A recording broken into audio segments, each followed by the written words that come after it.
यीशु और सामरी स्त्री। फिर जब प्रभु को मालूम हुआ कि फरीसियों ने सुना है यीशु यूहन्ना से अधिक चेले बनाता और उन्हें बपतिस्मा देता है, यद्यपि यीशु स्वयं नहीं वरन उसके चेले बपतिस्मा देते हैं, तब वह यहूदिया को छोड़कर फिर गलील को चला और उसकी सामरिया से होकर जाना अवश्य था। इसलिए वह सुखार नामक सामरिया के एक नगर तक आया, तो उस भूमि के पास जिसे याकूब ने अपने पुत्र यूसुफ को दिया था, और याकूब का कुआं भी वहीं था। अतः यीशु मार्ग का थका हुआ उस कुएं पर यूं ही बैठ गया। यह बात 6 घंटे के लगभग हुई। इतने में एक सामरी स्त्री जल भरने आई। यीशु ने उससे कहा, मुझे पानी पिला, क्योंकि उसके चेले तो नगर में भोजन मोल लेने का गए थे। उस सामरी स्त्री ने उससे कहा, तू यहूदी होकर मुझे सामरी स्त्री से पानी क्यों मांगता है? क्योंकि यहूदी सामरियों के साथ किसी प्रकार का व्यवहार नहीं रखते।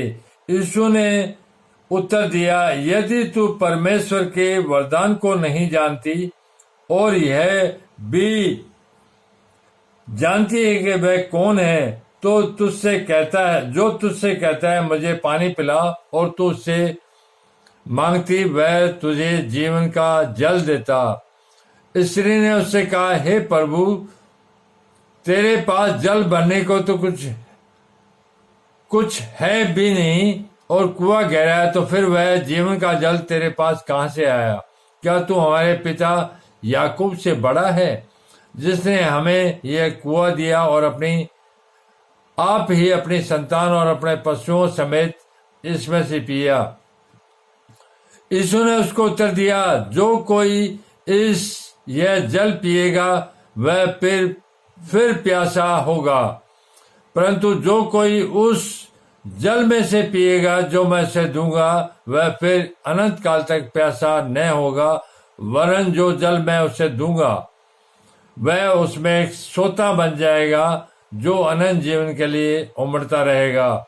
स्त्री ने उससे कहा, हे प्रभु, वह जल मुझे दे, ताकि मैं प्यासी न हूं और न जल भरने को इतने दूर आऊं। यीशु ने उससे कहा, जा अपने पति को यहाँ बुला ला। स्त्री ने उत्तर दिया, मैं बिना पति की हूँ। यीशु ने उससे कहा, तू ठीक कहती है, मैं बिना पति की हूँ, क्योंकि तू 5 पति कर चुकी है, और जिसके पास तू अब है वह भी तेरा पति नहीं। यह तूने सच ही कहा है। स्त्री ने उससे कहा, हे प्रभु, मुझे लगता है कि तू भविष्यवक्ता है। हमारे बाप दादों ने इसी पहाड़ पर आराधना की, और तुम कहते हो कि यह जगह जहाँ आराधना करनी चाहिए यरूशलेम में। यीशु ने उससे कहा, हे नारी, मेरी बात का विश्वास कर कि वह समय आता है कि तुम न तो इस पहाड़ पर पिता की आराधना करोगे, न यरूशलेम में। तुम जिसे नहीं जानते उसकी आराधना करते हो, और हम जिसे जानते हैं उसकी आराधना करते हैं, क्योंकि उद्धार यहूदियों में से है। परंतु वह समय आता है, वरन अब भी है, जिसमें सच्चे भगत पिता की आराधना आत्मा और सच्चाई से करेंगे, क्योंकि पिता अपने लिए ऐसी ही आराधकों को ढूंढता है। परमेश्वर आत्मा है, और अवश्य है कि उसकी आराधना करने वाले आत्मा और सच्चाई से आराधना करें। स्त्री ने उससे कहा, मैं जानती हूँ कि मसीह जो ख्रिस्त कहलाता है आने वाला है। जब वह आएगा तो हमें सब बातें बता देगा। यीशु ने उससे कहा, मैं जो तुझसे बोल रहा हूँ वही हूँ।